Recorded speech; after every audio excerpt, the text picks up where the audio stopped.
B has left in shadow large tracts of humanist political reflection.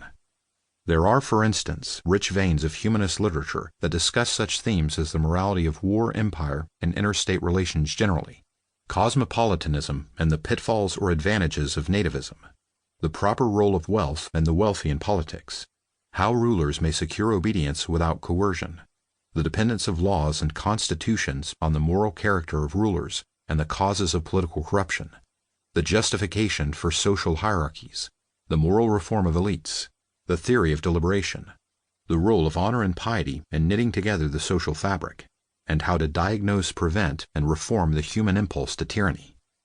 All these are themes that have been marginalized by a narrative that focuses narrowly on ideas of liberty found in the Renaissance oligarchies we are pleased to honor with the name republics.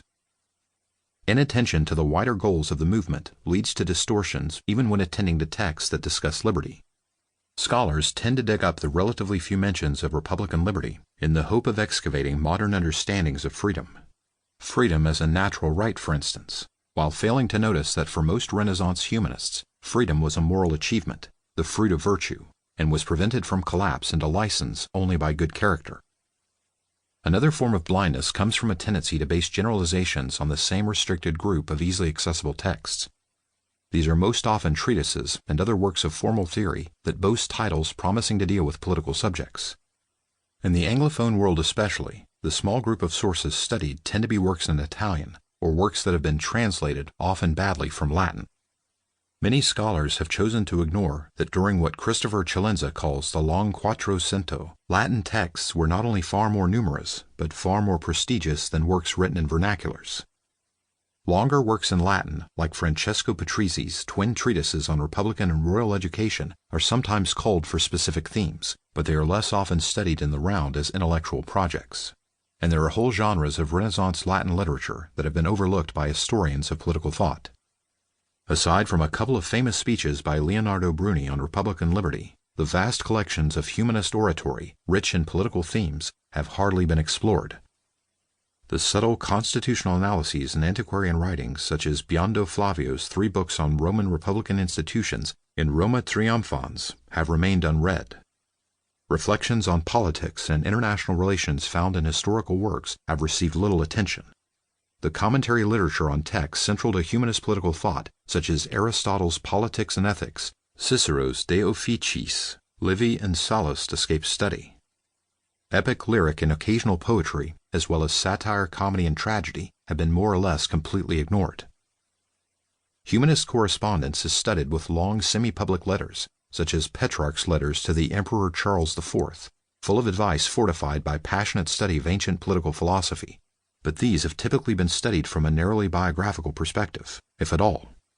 Orations, treatises, letters, prefaces, and dialogues dealing with education, history, biography, descriptive geography, marriage, and household management often bear crucially on political issues, but these have only rarely been recognized as sources for the history of political thought.